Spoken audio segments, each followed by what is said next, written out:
Radio.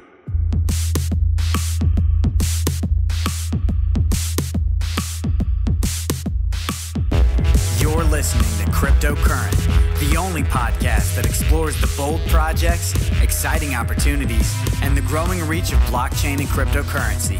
Whether you've got skin in the game or you're just crypto curious, keep an open mind, enjoy the conversation, and stay cryptocurrent. Now here's your host, Richard Carthon. Hello, everyone. Welcome to another episode of Cryptocurrent. Your host here, Richard Carthon. And today I got a very special guest all the way out in San Francisco. We got Michael with Education Ecosystem. How are you doing today? I'm good, Richard. How are you doing? Man, I'm great. I can't complain. Beautiful day out here, middle of the summer.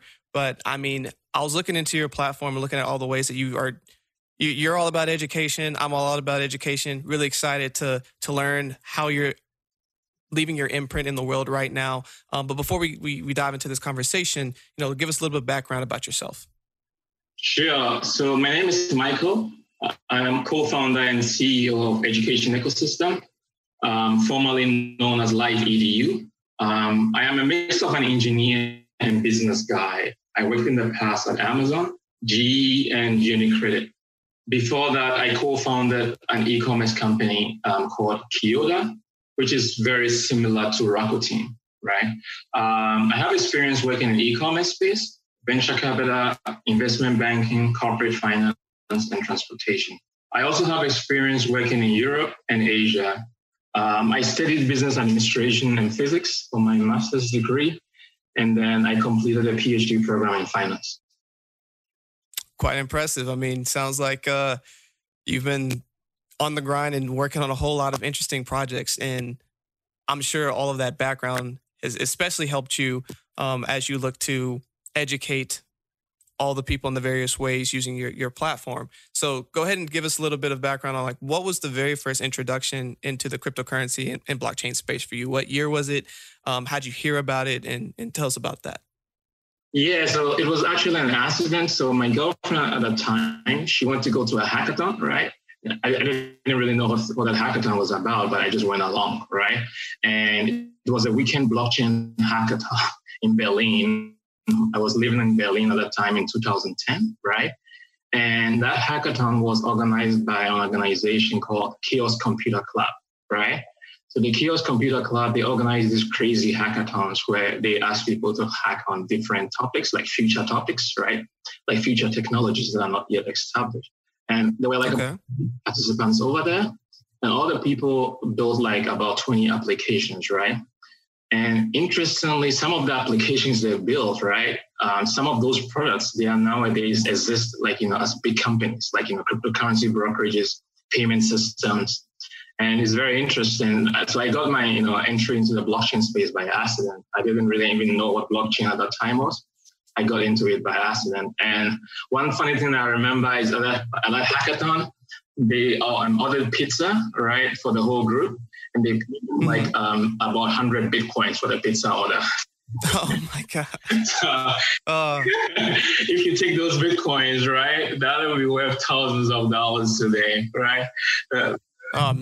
Millions at that point, man. It's wild just to see. I mean, but the fact that it was being used to purchase something, showing not just supply and demand, but there's use case that it can be used as an exchange of value, and that you were getting to work on that as early as you were back in 2010. So, fast forward a decade later, you're 10 years into the space, you see everything happening in the cryptocurrency and blockchain world, and you decide to get a little bit more involved and start doing some things with Education Ecosystem. So tell us, what it is and when you started it and what's the vision for it.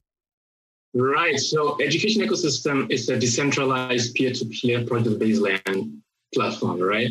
What we do is we help people improve their job skills in areas like artificial intelligence, blockchain, cybersecurity, data science, game development, and programming, right?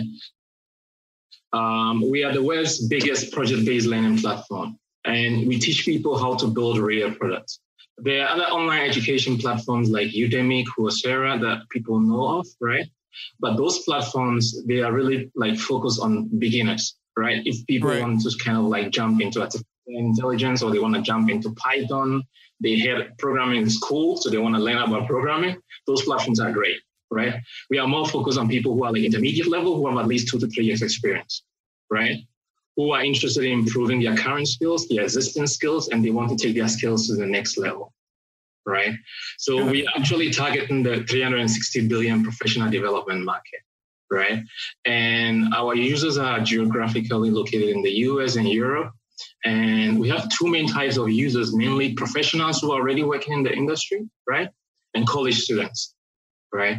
Those are our 2 types of users. And our product, you can imagine it as a hybrid of Twitch and Pluralsight, right?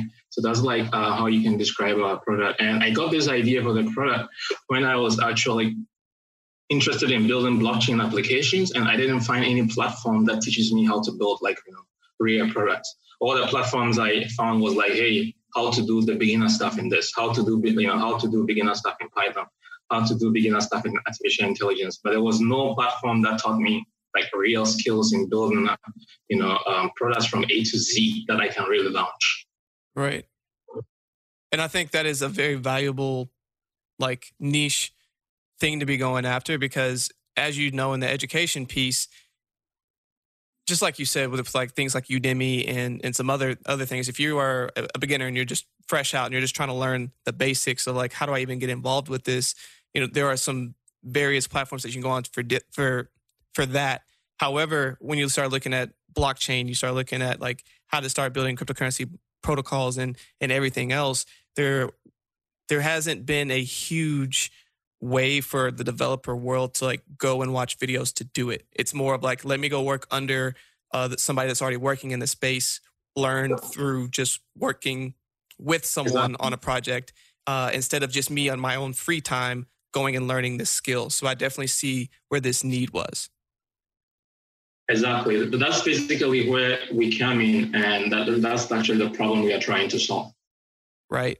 Which is great and very much needed. And as you built this out and you have your users and they're starting to utilize these features, what have you noticed about everyone that's been coming through? Like, do they come in and they do one particular session, or they come in and like, what's the user experience been like coming on the platform?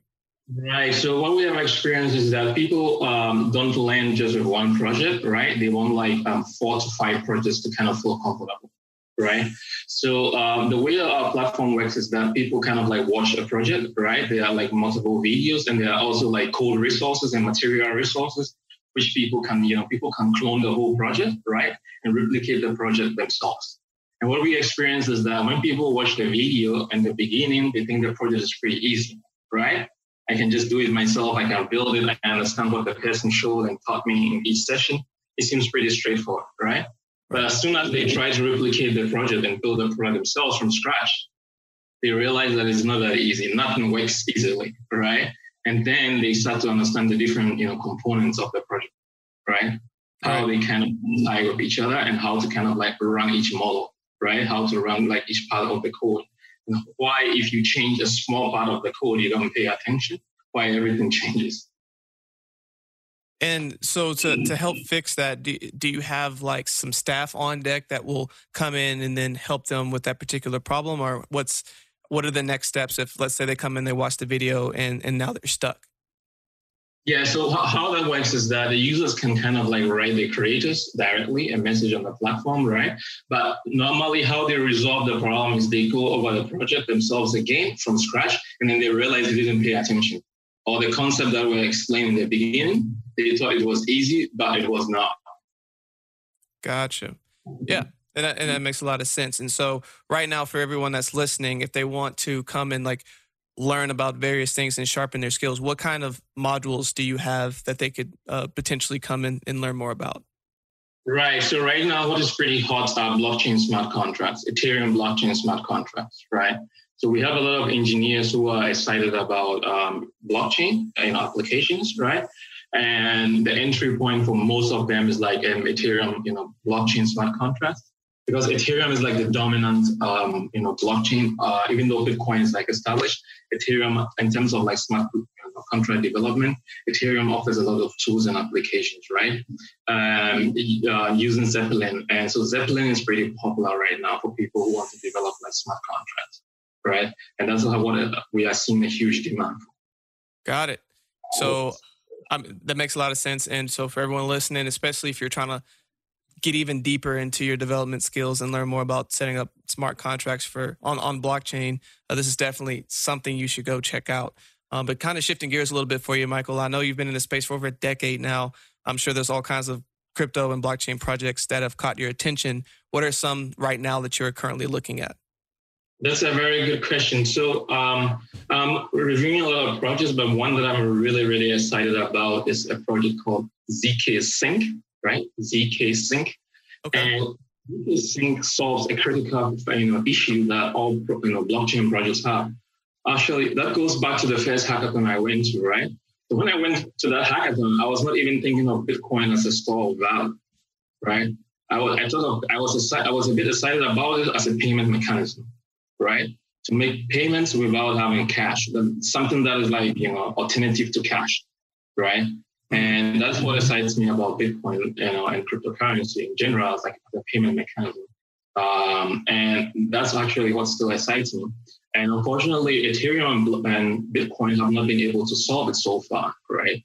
The cost per transaction that you have today for Ethereum and Bitcoin is just insane for any company to use, Bitcoin or Ethereum as a payment mechanism, right? So if you are running an ERC20 project and you have like 20,000 microtransactions to run, nowadays Ethereum will cost you between 40 cents and 80 cents per transaction, right? That's and quick. For a transaction, that's really too expensive. Yeah. No company can run, can scale it, millions of transactions or thousands of transactions at that price per transaction, right? And this is where ZK Sync comes in. ZK Sync is basically deployed on the Ethereum main network. It's running, it's not really popular yet, it's not really used at full scale, but it's really interesting in the sense of like it's reducing the cost per transaction of it, ERC20 token transactions from 40 cents to 80 cents currently to about 4 cents. Wow. That's amazing. Yeah, that's amazing. Second, if you want to do an ERC20 transaction on the Ethereum network, you don't have to pay with Ethereum anymore, right? So if we want to kind of do a transaction with our tokens, Lady tokens on Ethereum, we can pay with our Lady tokens for the gas cost, right? So instead of paying with Ethereum for gas fees, now ZK Sync makes it possible for the first time to pay for gas costs with the tokens you are sending at a fraction of the cost. That's impressive. Yeah. Where can people potentially go learn more about that? Because this is actually something new that wasn't put on my radar yet. Yeah, so ZK Sync is run by Matter Labs. I think you can enter into Google. I think their website is zksync.com or just ZK Sync, like synchronization, right? Mm-hmm. And they just launched it. Vitalik Buterin actually pointed us to that project, right?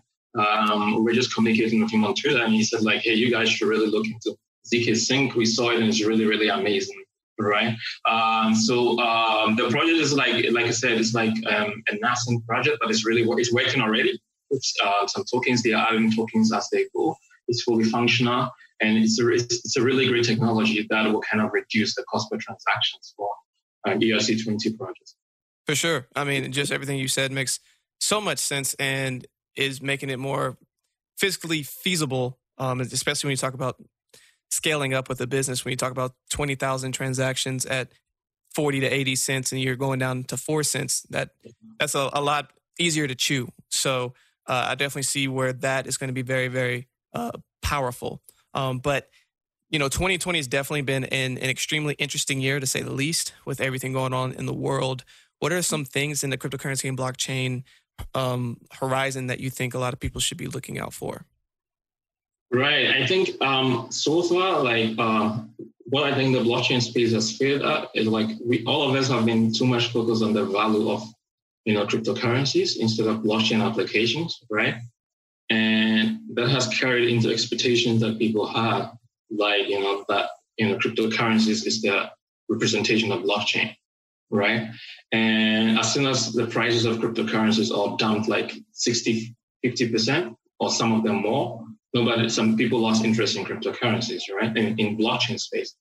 So what I'm looking at actually like real applications in the blockchain space that normal individual people are able to use. Not even people like me, right, or you, but normal everyday folks who are not interested in the technology behind it, but more in the the utility they get from using that product. Right. People don't use iPhone because they want to understand, what is how run in the backend because they just want to use to make calls or videos, phone calls. That's it. That's the utility they get from using, an iPhone.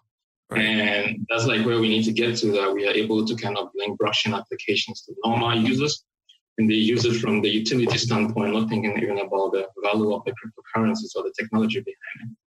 And right now, I think it's pretty hard, even for people who are in the industry. I mean, if you want to kind of like do like a simple cryptocurrency transaction from one wallet to another wallet, the steps that people have to go through is insane. Yeah. When not to jump on board. Yeah. And I think you bring a ton of great points to that in the sense that one of the things I've been talking about previously with some other guests, to get to mass adoption, simplicity is the key.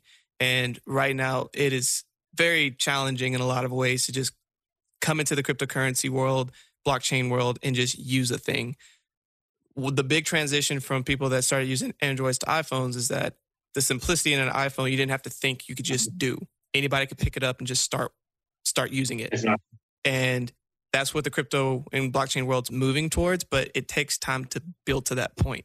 And I think that more energy is being poured into, just like you said, the infrastructure and the application part to build the tools that people can come in and start creating these types of applications. But you got to build the work to get there, right?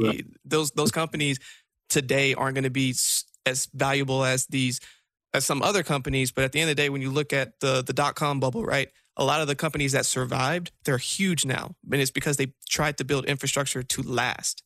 And I think that's the same direction that the crypto and blockchain space is going as well. And people should be paying attention to that as well. So I do appreciate that point. And, on that note, I think you've dropped a lot of really good knowledge and a lot of great things that people can go look out for. What is a final thought that you want to leave with all of our listeners here today? Right. I think that blockchain has a huge, future potential. It's going to take a lot of time before we are able to see its, full, use all of its use cases. Just like, in 2010, 2011, all of us didn't understand the potential of the internet, right? What internet companies could become. Right. Nowadays, everybody takes it for granted that all these big internet companies are like our lifeline to the economy. Right. Like, I think without the internet companies, if the coronavirus would have happened in 2010, the world would look very different than if it happened in 2020. Right. So in 2010, we didn't have all these internet services and companies, right, where you could easily work from home without where most people could work from home, or where most business transactions can be worked from home. And I see it in the same way. So like the blockchain industry is like 10 years back, where the internet was in 10 years ago. And there's a lot of opportunities, a lot of companies that will come out, right? A lot of founders are learning as they go, and they try and kind of improve their products. And a lot of new companies and new products will launch. It takes time, but I think we'll see a lot of innovation in the next 10 years. The first iteration, in my view, was learning by doing and learning new things. And I think now people are working on like real products and are interested in working on real applications, and not just like products where it's more about gambling on the value of the cryptocurrency. For sure, and I agree and believe that's where the future is headed as well, of true applications that are being built to last and being built to create value to others. Because early in this, when the 2017, 2018 bubble happened, you had all these ICOs, all these people who are trying to do these get rich quick and not trying to really build something to work, rather than and just try to build something to have short-term monetary gains. And now I think the shift in focus is definitely building for the future. So I really appreciate that final thought. And what are some different ways that people can connect with you and learn more about education ecosystem? Right. That's a good question. The best is email, right? Email is the best way to reach out to me anytime. My email is michael@education-ecosystem.com. michael@education-ecosystem.com. That's my email. Okay. Great. We'll really appreciate that. We'll make sure to put links to everything else discussed in this episode in the show notes. But for everyone listening, stay cryptocurrent. Hey, cryptocurrent crew, we want to give a quick shout out to all of our faithful listeners out there. It's been an amazing journey, and we really appreciate your support throughout the years as we've been growing as a community. Each episode, we decided that we would start sharing some of the reviews that you are leaving for us. And so for today, we would like to share this review. Today's review comes from Pirate M, who said, "This podcast is great. I didn't know that much about cryptocurrency before I started listening, but now I feel great. The topics covered and guests are all fantastic. Additionally, the information is easy to understand, even if you aren't that well versed, because of how entertaining the whole show is." We sincerely appreciate this review and all reviews, and would like to ask that if you are enjoying our show, to please take a quick moment to go and leave a review on our podcast so that hopefully we can be highlighting your review next. Hi, everyone. Thanks for listening to another episode of Cryptocurrent. For more information on this episode and all of our episodes, please visit us at www.crypto-current.co. Stay up to date with the latest news in cryptocurrency. You'll receive daily emails Monday through Friday that are personalized and curated content specific to you and your interest, powered by artificial intelligence. Are you an accredited investor looking to invest in cryptocurrency? Crescent City Capital can help. Go to crescentcitycapital.com for more information. If you're finding value in our content, please take 5 minutes to leave a 5-star review and a great comment. Also, please make sure to share this podcast with others.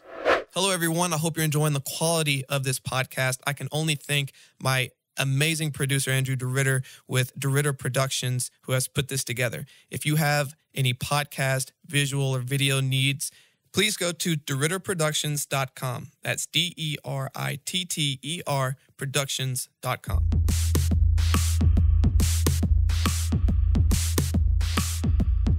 Thanks for tuning in to another episode of Cryptocurrent with Richard Carthon. We'll be back with more exciting developments from the world of blockchain and cryptocurrency next week. But until then, stay cryptocurrent.